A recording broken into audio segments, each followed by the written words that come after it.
Banjare explore A to Z आपके प्यार और स्नेह से ओतप्रोत हर उस चीज को आपके समक्ष रख देना चाहता है जो आपके बिना अधूरी हो। नमस्कार, आदाब। शुरुआत हम जिन तंग गलियों से कर रहे, ये खत्म होती 200 साल पुरानी उन कब्रों पर जो किसी ताज या महल से कम नहीं, या यूं कहें साउथ का ताज। पिछली वीडियोज में हमने 700 साल पुराने कुतुबशाही कब्रों को देखा। अगर आपने अभी तक उन वीडियोज को नहीं देखा तो ऊपर दिख रहे आइकन बटन पर क्लिक कर देख सकते हैं।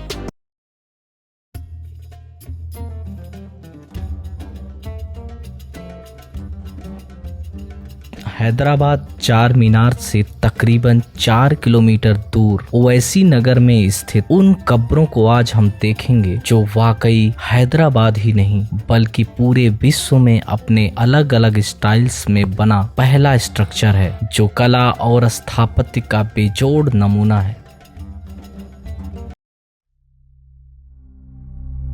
आखिर कौन थे ये पैगाह और हैदराबादी नवाब से उनके संबंध। हैदराबाद का वह दौर जब हुकूमत हिंद नवाबियत ने संभाला, जिस तरह कुतुबशाही सल्तनत के पश्चात मुगलों का शासन हुआ, जिसके पश्चात आसफ जही नवाबों ने उसे आगे बढ़ाया। नवाबों के वफादार हुए पैगाह। पैगाह जिसका फारसी अर्थ शान, शौकत, सम्मान या पद से जुड़ा था, या कहें राइट हैंड। ये वो परिवार थे जिन्होंने नवाबों के प्रति सच्ची वफादारी रखी और वैवाहिक संबंध भी बनाए, जो नवाबों के बाद दूसरे स्थान पर जिन्हें पैगाह नाम हैदराबाद के नवाबों ने दिया। मैं आशा करता हूं कि पैगाह शब्द से आप परिचित हो चुके होंगे। तो चलिए चलते हैं इस दिलचस्प सफर पे मेरे साथ।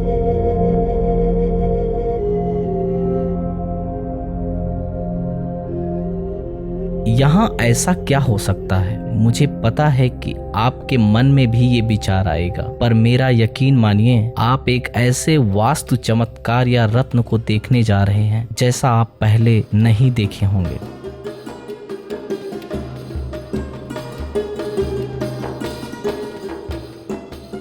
सटे मकानों के ठीक सामने इंडो इस्लामिक स्टाइल में बने ये बड़े प्रवेश द्वार से होती है, जो उस वक्त जनाजे की आवभगत में शहनाइयों से गूंजती रही होंगी।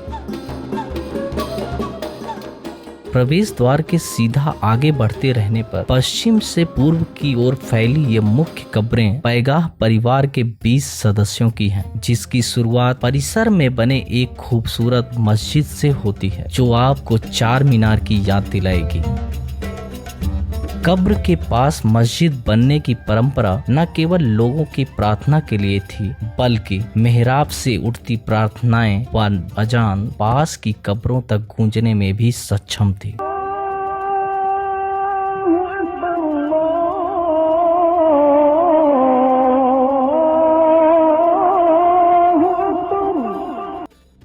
अगर आपको पेज पर कुछ ज्योमेट्रिकल पैटर्न्स ड्रॉ करने के लिए दिए जाएं, तो आप हूबहू समान पैटर्न्स शायद बना पाएं और नहीं भी। परंतु अगर कहीं ये सुने पूरी इमारत पैटर्न से ही बनी हो, जिसके दीवारों से जमीन, पिलर से डोर से छत, सभी में नक्काशी हो, वो भी एक सूत इधर उधर नहीं, तो आप क्या कहेंगे? उस वक्त जब कोई आधुनिक मशीनरी न थी, सिर्फ और सिर्फ हस्त कौशल। जी हाँ, वो भी एक पुराना कब्रिस्तान, कोई महल नहीं। ये कब्रिस्तान की दीवारें बाहर से जितनी साधारण दिखती हैं, उतनी अंदर से असाधारण।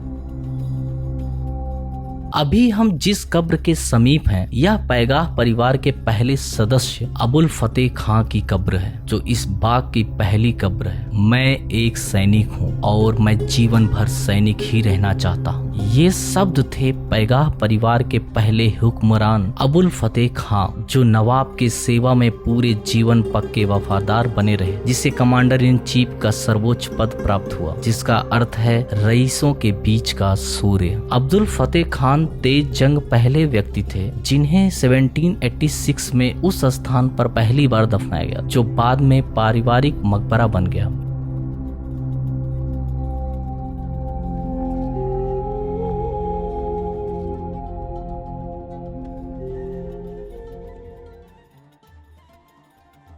ये दूसरा और मुख्य मकबरा अब्दुल फतेह खान के एकलौते बेटे फखरुद्दीन खान की है। इस कब्र में सबसे आकर्षक ऊपर लटकता ऑस्ट्रिच का अंडा है। फखरुद्दीन खान पैगा परिवार के पहले ऐसे हुक्मरान हुए जिनका निकाह बशीर उन निशा बेगम से हुआ, जो आसफ जहां घराने से थी, जो हैदराबाद के निजाम थे। नवाब फखरुद्दीन खान एक दूरदर्शी और विद्वान व्यक्ति थे और उन्होंने अपने जीवन काल में 3 निजामों की सेवा की।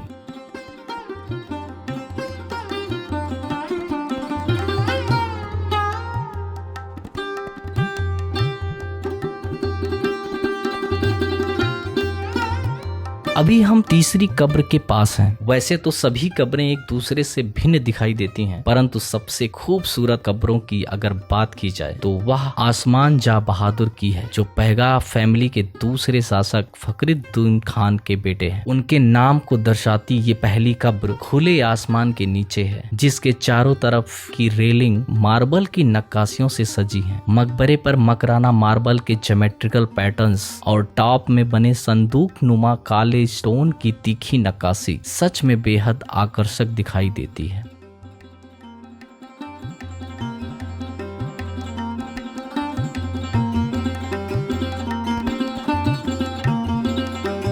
और चौथी खूबसूरत कब्रों में 5वें निजाम की बेटी हुसैन उन निशा बेगम की है। मकबरे को जैसे संगमरमर और फ्लावर्स की चढ़ाई पेट्रा ड्यूरा से सजाया गया है, जिसकी कीमत उस वक्त 4,10,000 थी, जिसका मतलब है 40,000 रुपए। इसे देखने से यह मालूम होता है कि यह आगरा के ताजमहल में स्थित मुमताज महल के कब्र जैसी प्रतीत होती है। यह विशेषता ताजमहल के सजावटी डिजाइन में भी पाई जाती है, जो हमें ताजमहल की याद दिलाते हैं।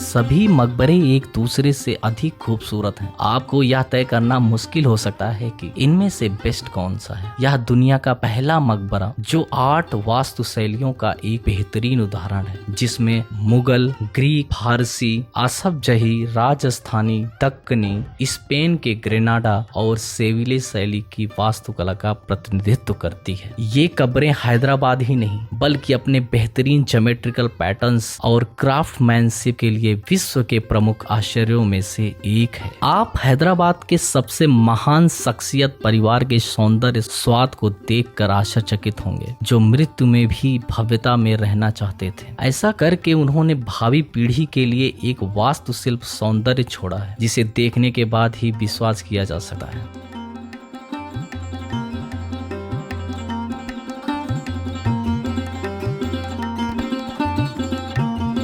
कब्रों में विभिन्न प्रकार की जालियों या स्क्रीन्स, उत्कृष्ट नक्काशीदार लकड़ी के दरवाजे और पैनल्स, पाइनएप्पल्स के सेब, हर मकबरे की डिजाइन पैटर्न्स एक दूसरे से बेहद अलग हैं और हर डिजाइन एक दूसरे के सिमिलर हैं। है ना आश्चर्य की बात। दरवाजे मिस्र की लकड़ियों से बने हैं और पूरे विश्व के प्रख्यात कारीगरों ने इसे बहुत ही बारीकी से तराशा है। तो कैसा लगा आपको यह वीडियो, हमें जरूर बताएं। तो मिलते हैं ऐसे ही दिलचस्प प्लेसेस के साथ, जिसके लिए आप मेरे चैनल को सब्सक्राइब जरूर कर दें। धन्यवाद।